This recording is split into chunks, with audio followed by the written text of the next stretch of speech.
Hello friends, नमस्ते, सत श्री अकाल, आदाब। मैं सौरभ खरवाल और आप सब लोगों का वापस से स्वागत है मेरे यूट्यूब चैनल आस्क सौरभ पे। सो फ्रेंड्स, आज का हमारा टॉपिक बेसिकली होने वाला है उन सब स्टूडेंट्स के लिए जो एलएलबी के एंट्रेंस के लिए या क्लैट के लिए ट्राई कर रहे हैं। दोस्तों, आप जब एलएलबी के एंट्रेंस के लिए ट्राई करते हैं तो आप लोग बहुत सारे सब्जेक्ट्स और बहुत सारे टॉपिक्स को कवर करते हैं। तो उन्हीं सब्जेक्ट और टॉपिक में एक टॉपिक है जो आता है टॉट के नाम से।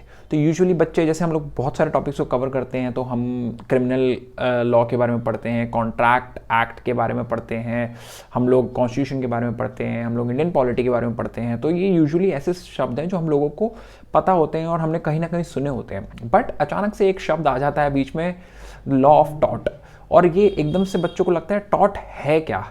तो आज का ये वीडियो बेसिकली इसी के ऊपर होने वाला है। हम लोग एक्सप्लेन करेंगे दैट व्हाट इज टॉट एक बहुत ही सिंपल मैनर में, और साथ में पढ़ेंगे तीन डेफिनेशंस जो तीन मेजर लोगों ने दी हुई है टॉट के बारे में। तो आइए बिना किसी समय को बर्बाद करें शुरू करते हैं आज का वीडियो। तो दोस्तों, टॉट बेसिकली जो वर्ड है वो आया है एक लैटिन वर्ड टॉटम से। टॉटम का बेसिकली मतलब होता है इंग्लिश में ट्विस्टेड, क्रुक्ड और अ रॉन्गफुल एक्ट। यानी टॉट एक प्रकार का कोई गलत काम है। अगर आप लॉ की भाषा में समझना चाहें तो रॉन्गफुल एक्ट्स को दो पार्ट्स में डिवाइड किया गया है। पहला है क्रिमिनल रॉन्ग और दूसरा है civil wrong. Criminal wrong basically वो कार्य होता है, वो काम होता है which is against the society.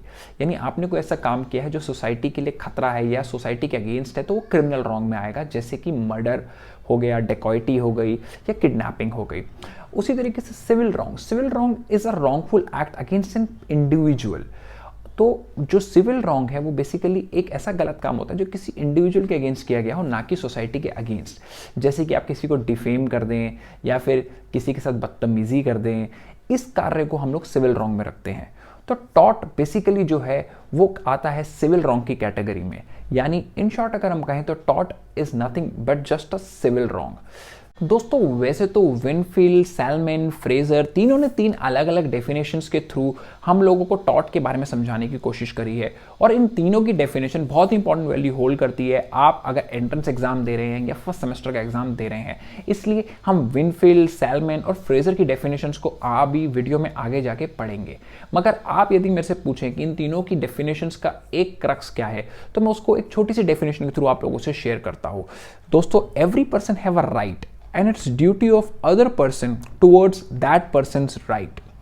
An infringement or violation of such right by other person is civil wrong, which is called as tort, except breach of contract or breach of trust, for which remedy in unliquidated damages is given by the other person who infringes the right of the first person.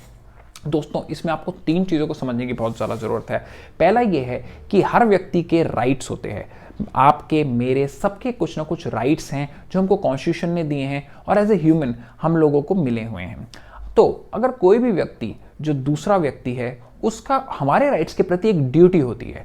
यानी यदि मेरे right है इस property को enjoy करने का, तो आप लोगों की ड्यूटी है कि आप मेरे को ये राइट एंजॉय करने दोगे, ना कि आप मेरी प्रॉपर्टी से आके मुझे निकालोगे या इस पर कब्जा करोगे। तो ये आपकी ड्यूटी है मेरे प्रति कि आप मेरे को मेरी प्रॉपर्टी के राइट को एंजॉय करने दें। इसी तरीके से आपकी, मेरी, हम सबकी ड्यूटी है एक दूसरे के प्रति कि हम एक दूसरे को उनके राइट्स एंजॉय करने दें। मगर अगर हम उन राइट्स को डिस्ट्रॉय करते हैं, इन्फ्रिंज करते हैं या वॉयलेट करते हैं, तो हम लोग टॉट कमिट करते हैं, जो कि इस डेफिनेशन का फर्स्ट पार्ट है। इस डेफिनेशन का जो दूसरा पार्ट है वो ये है कि except breach of contract and breach of trust, हमको राइट वॉयलेट करने हैं दूसरे व्यक्ति के। यानी ब्रीच ऑफ कॉन्ट्रैक्ट और ब्रीच ऑफ ट्रस्ट को इसमें इसलिए नहीं रखा गया क्योंकि उनके लिए अलग से लॉज बनाए जाते हैं। तीसरा पार्ट है इसका अनलिक्विडेटेड डैमेजेस के अंदर आपको रेमेडी पे करनी है उस फर्स्ट पर्सन को अगर आप उसके राइट्स को वॉयलेट करते हो और टॉट कमिट करते हो। तो अनलिक्विडेटेड डैमेजेस बेसिकली होते क्या हैं? Unliquidated damages is a form of damage जो कि पहले से निर्धारित या पहले से बताए गए नहीं होते हैं। वो at the course of trial या एज द कोर्स ऑफ आपने क्या टॉट कमिट करा है उसको डिसाइड करते हुए डिसाइड किए जाते हैं। तो दोस्तों, ये एक सिंपल सी डेफिनेशन थी जिसके थ्रू मैं आपको समझा पाया कि टॉट इन होल, इन तीनों फ्रेजर, सैलमन, विनफील्ड की डेफिनेशन को अगर हम निकाल लें या निचोड़ लें तो क्या बनता है। अब हम लोग विनफील्ड, सैलमन और फ्रेजर की डेफिनेशन को पढ़ते हैं। तो दोस्तों सबसे पहले सैलमन की डेफिनेशन को हम पढ़ते हैं। सैलमन कहते हैं it is civil wrong for which remedy is common law action for unliquidated damage and which is not exclusively the breach of contract or breach of trust। देखो वही बात जो मैंने आपको बताई कि एक तरीके से आप सिविल रॉन्ग कमिट कर रहे हैं जिसकी रेमेडी है अनलिक्विडेटेड डैमेजेस, और इसको बाहर रखा गया है ब्रीच ऑफ कॉन्ट्रैक्ट और ब्रीच ऑफ ट्रस्ट की कैटेगरी से। आइए अब देखते हैं कि विनफील्ड क्या कह रहे हैं। Winfield definition is tortious liability arises from breach of duty primarily fixed by law. The duty is towards person generally and its breach is repressible by an action for an unliquidated damages। देखिए Winfield वही बात कह रहे हैं जो मैं आपको बताई कि हर व्यक्ति की दूसरे व्यक्ति के प्रति ड्यूटी होती है कि हम उसके राइट्स को इन्फ्रिंज ना करें, और यदि हम उस ड्यूटी को वायलेट करेंगे तो हमको अनलिक्विडेटेड डैमेजेस की फॉर्म में उस व्यक्ति को रेमेडी पे करनी पड़ेगी। और अब फ्रेजर क्या कहते हैं? फ्रेजर कहते हैं tort is an infringement of right in rem of a private individual giving a right of compensation at suit of injured party. तो दोस्तों राइट इन रेम का मतलब होता है राइट इन जनरल, तो वो भी यही बात बोल रहे हैं जो विनफील्ड बोल रहे हैं कि हमारी एक ड्यूटी है हर व्यक्ति के राइट इन जनरल, यानी एक जनरल राइट के प्रति उस व्यक्ति के, कि हम लोग उसका रिस्पेक्ट करें, और अगर यदि हम उस व्यक्ति का राइट इन्फ्रिंज करेंगे तो हम लोगों को उसको रेमेडी की फॉर्म में अनलिक्विडेटेड डैमेजेस पे करने पड़ेंगे।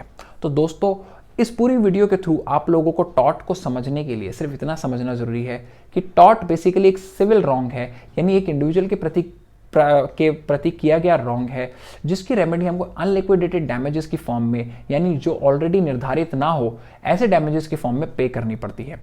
सो दोस्तों टॉर्ट को एग्जाम्पल्स के रूप में अगर आप समझना चाहें कि कौन कौन से सिविल रॉन्ग्स को हम लोग टॉर्ट कहते हैं, तो वो बेसिकली कुछ इस तरीके से हैं जैसे कि न्यूसेंस हो गया, और आपका फ्रॉड हो गया, आपका असॉल्ट हो गया, और डेफेमेशन हो गया।